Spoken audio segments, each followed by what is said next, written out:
proximity. I get it. The silence, the uncertainty, it all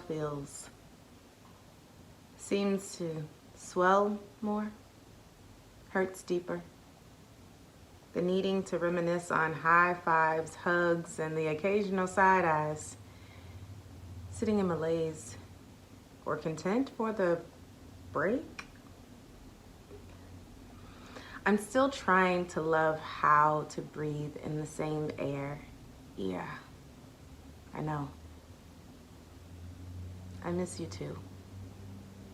I want to bump past, brush by, shimmy through. I want to cruise. See you soon. Soon. The monotony wishing for traffic jams and the cacophonous disruption. It's funny how this distance makes us more social. Force our bodies to be still. Now our minds wander. Zoom for glances, second chances, and laughter. Virtually fulfilling, exhausting the hours so that we don't have to face time. I want to remember. I want to witness your laugh IRL. Remember that one time when we... Yeah. This sucks most days. Feels like jail. Utters doubt in the morning and worry at night. Then it feels perfect. Introspective. Necessary even. The different faces are revealed at home behind the mask. When doors close, we peel back the cloak to see the mirror, to see the virus, to see what aches, to see what can't be avoided.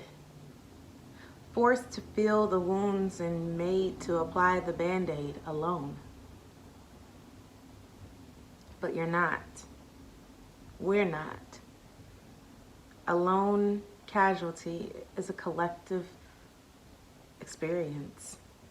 We're all here in this together. If we're willing to be here for all of us together. When all this is over, when the sickened wind is healed, when the breath no longer fears finality, when the humans of the earth sit still long enough for nature to detox, we will embrace the tear-stuffed sleeves, soaked enough to rain, clouding all worrisome thoughts. We'd never get back to this place. Hold space, make space, respect space here. This won't. This can't be like it was.